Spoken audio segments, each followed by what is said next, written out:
నిన్న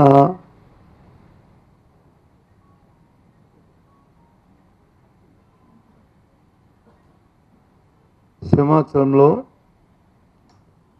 మనందరి ఆరాధ్య దైవమైన వరహాల నరసింహస్వామి చందనోత్సవం ఆ రోజు నాడు లక్షలాది మంది భక్తులు వచ్చి ఆ దేవదేవుని దర్శించుకుంటారనే విషయం మన ప్రాంతం అందరికీ తెలుసు. మన రాష్ట్రమే కాదు, మన పక్కన ఉన్న ఒరిస్సా రాష్ట్రం నుంచి కూడా పెద్ద ఎత్తున భక్తులు వచ్చి దర్శనం చేసుకుంటారు.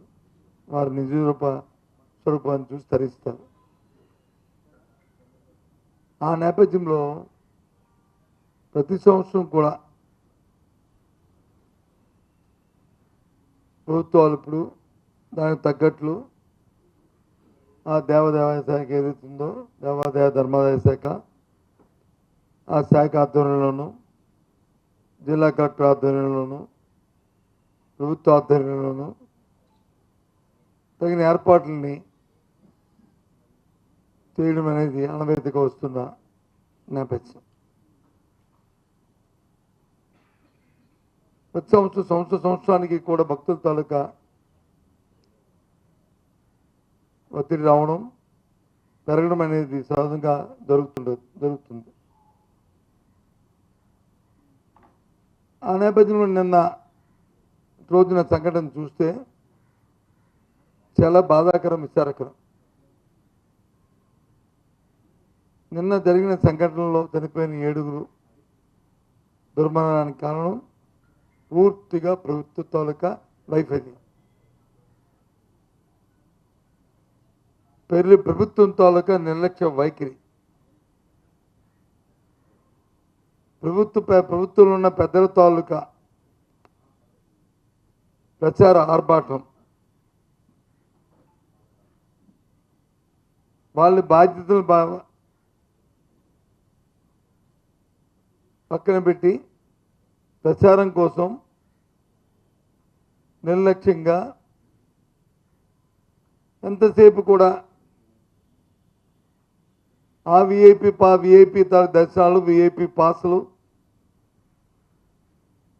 అంతే తప్ప ఎంతమంది భక్తులు వస్తారు, ఆ భక్తులు తగ్గ ఏర్పాట్లు ఏమి చేయాలి, ఏ విధంగా ఆ వచ్చిన ఒత్తిడిని తాకిని తట్టుకోవాలి, గత సంవత్సరాల్లో జరిగిన పరిణామాలు ఏంటి, జరిగిన ఆ ల్యాప్సెస్ ఏమంటే ఆ ల్యాప్సెస్ నుంచి ఏ విధంగా మనం దాని నుంచి చూడాలి, ఇంకా బాగా భక్తులకి దర్శనము వారి సౌకర్యాలు కల్పించాలి అన్న ఆలోచనని చేయవలసిన బాధ్యత ప్రభుత్వాలది.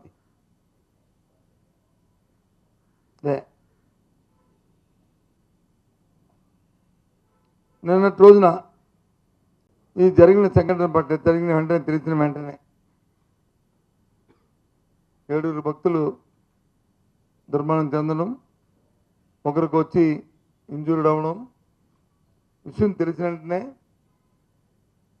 మా నాయకుడు జగన్మోహన్ రెడ్డి గారు పుట్టిన అక్కడి నుంచి బయలుదేరి వచ్చి ఆ కుటుంబాన్ని పరామర్శించి వాళ్ళని ఓదార్చి, ఎందుకని యంగ్ కపుల్ నేను చూసాం, వాళ్ళు చూస్తే ఉదయం దవించిపోయింది.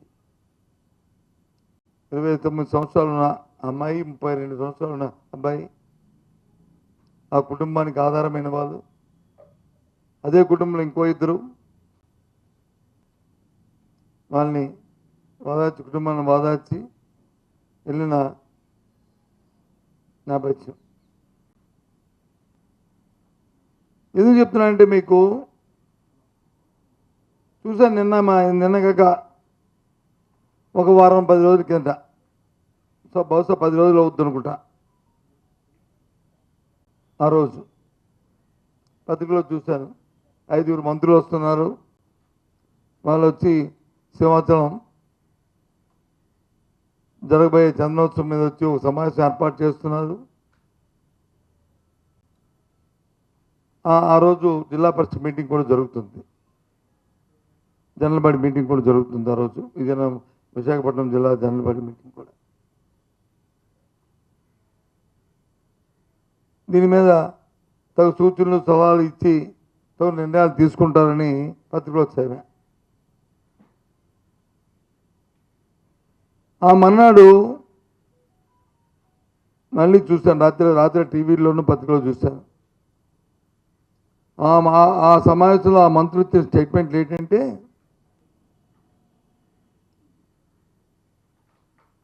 సింహాచలం చందనోత్సవం చరిత్రలో ఎప్పుడూ జరగని విధంగా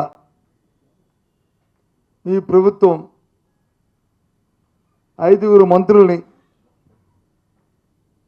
తో సమీక్ష జరపమని చెప్పింది. 5 మంత్రులు సమీక్ష చేస్తున్నాం. ఈ చందనోత్సవంలో ఏదైతే వస్తున్న వేలాది మంది లక్షలాది మంది భక్తులకి చేసే కార్యక్రమాల మీద నిర్ణయాలు తీసుకున్నాం. ఎప్పుడు కనివిని చరిత్రలో జరగలేదని ఆర్భాటంగా చెప్పుకున్నారు మంత్రులు. పత్రికలో చూశాను కూడా. ఆ సమావేశం కూడా ఎక్కడ జరిగిందంటే విశాఖపట్నం కలెక్టరేట్లో కానీ లేదు అనకాపల్లి కలెక్టరేట్లో కానీ జరగలే. ఆ సమావేశం జరిగిన స్థలం కూడా సాక్షాత్తు ఆ దేవదేవుడి పవిత్రమైన సింహాచలం కొండ మీదే సమావేశం జరిగింది. విషయం మీ అందరికీ తెలుసు. విషయం కూడా సమావేశం అయిన తర్వాత ఇచ్చిన మంత్రులు ఇచ్చిన స్టేట్మెంట్ ఇది. దాని పర్యవసానం కని విని జరగని విధంగా సమావేశం జరిపిన తర్వాత వచ్చిన రిజల్టు, దాని ఫలితం, వారి నిర్లక్ష్యం, వారు తీసుకున్న నిర్ణయాలు కొట్టొచ్చినట్టు కనిపించింది. 7 తాలూకా దుర్మరణం, 7 వ్యక్తులు చనిపోవడానికి దుర్మరణం. అందుకే నేను అన్నాను ఇది ప్రభుత్వ ఆశ్చర్యం అని చెప్పింది. ఇందాక నేను సంవత్సరాన్ని వెళ్ళి ప్రత్యక్షంగా చూసి అక్కడ ప్రాంతాన్ని పరిశీలించిన తర్వాత నాకు అనిపించింది.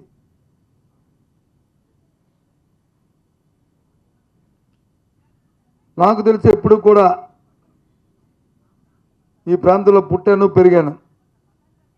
ఎప్పుడు ఇటువంటి దుస్సంఘటన, ఇలాంటి సంఘటన మన ప్రాంతంలో జరగలే.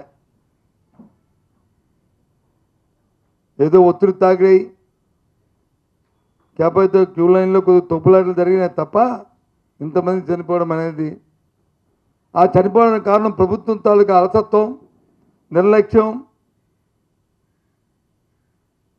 వారి తాలూకా అహంకారపూరితమైన వారి నిర్ణయాలు కొట్టొచ్చినట్టు కనిపిస్తున్నాయి. అందులో చాలా విచారకరమైన అంశం.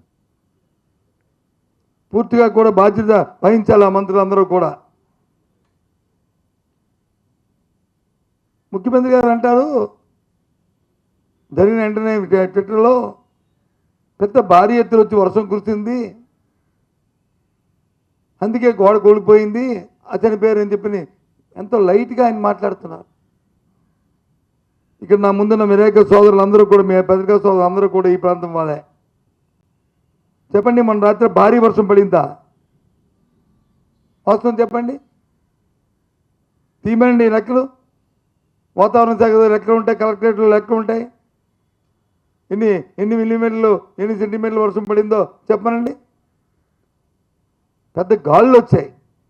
ఎస్, కిందకంటే పైన కొండ మీద, ఇంకా కొండ పైన కాబట్టి గాళ్ళు వచ్చాయి, తొలగ వర్షం పడింది, అది వాస్తవం.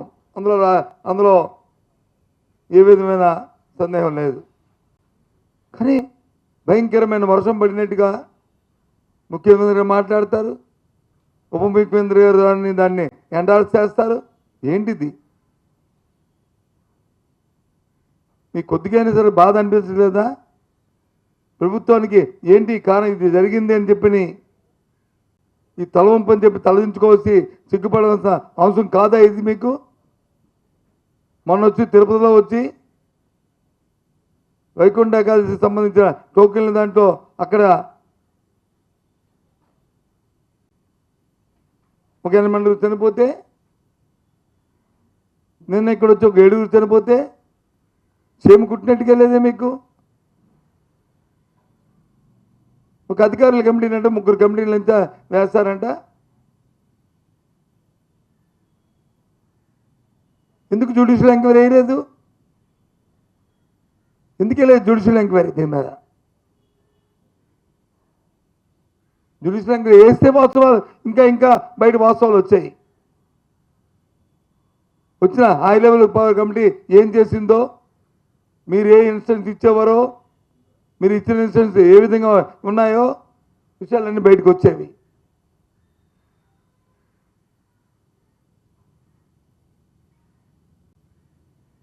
ప్రభుత్వంలో పనిచేస్తున్న అధికారులతో వేస్తే ఏముపయోగం, ఏముంటుంది? మేము చూసాం ఇందాకెళ్ళి ఆ ప్లేయర్స్తో కట్టిన ఇటుకల్ని ఆ ఇటుకలతో ఒక పెట్టే సున్నాన్ని వచ్చి ఇలా చేతితో తీసుకుని ఆ బుక్కుల్ని పట్టుకొని వాటికి తెచ్చి ఎలా అంటే పిండి అయిపోతుంది. మీరు కూడా ఉన్నారు కదా సోదరులు, మీ అందరూ ఉన్నారు కదా, చూశారు కదా మీరు కూడా ఆ పిండిని. చెప్పండి, చూడలేదు చెప్పండి. అంత నాసిరకంగా ఆదరాబాద్గా వారం రోజుల్లో ఆ గోడ కట్ట ఎవరిచ్చారు మీకు? గోడగా ఆదరాబాద్గా వారం రోజుల్లో ఇవి కట్టాలని చందనోత్సవం డేట్ వచ్చి ఈ రోజు కాదు కదా ప్రకటించింది. దేవాదాయ శాఖకి అది తెలియదా విషయం? ఈ హై లెవెల్ కమిటీ వెళ్ళిన 500 మంత్రులకి ఆ విషయం తెలియదా? ఏమైంది మీ ఆలోచన?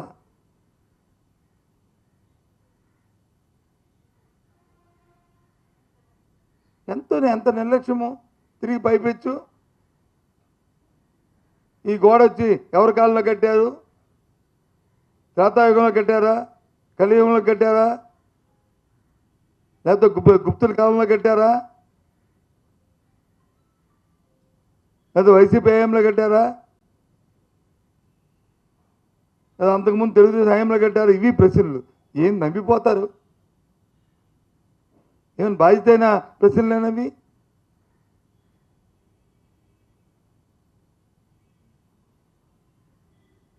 ఆ గోడల్లో మరి పిల్లలు వేశారా, సున్నం వేశారా, లేకపోతే ఇది వేశారా? ఈ అప్రస్తుతం ఎందుకు ఇవి వస్తున్నాయి? ఇవి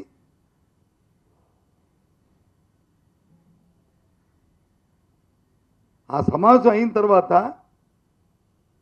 ఆ కొండ మీద ప్రాంగణం అంతా కూడా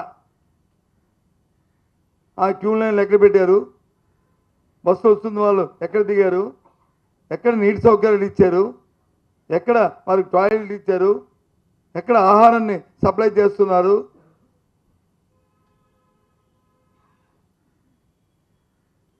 ఏ విధంగా ట్రాఫిక్ కంట్రోల్ చేసుకుంటున్నారు అని ఒక్కసారి ఆ సమావేశం మంది నుంచి వచ్చి మొత్తం ఆ కొండంతా ఒక గంట సేపు తిరిగితే వీళ్ళ సమస్య అయిపోయేది. తిరిగారా? చూసారా? కానీ కనీవినిగా ఎప్పుడు జరగని విధంగా మేము వచ్చి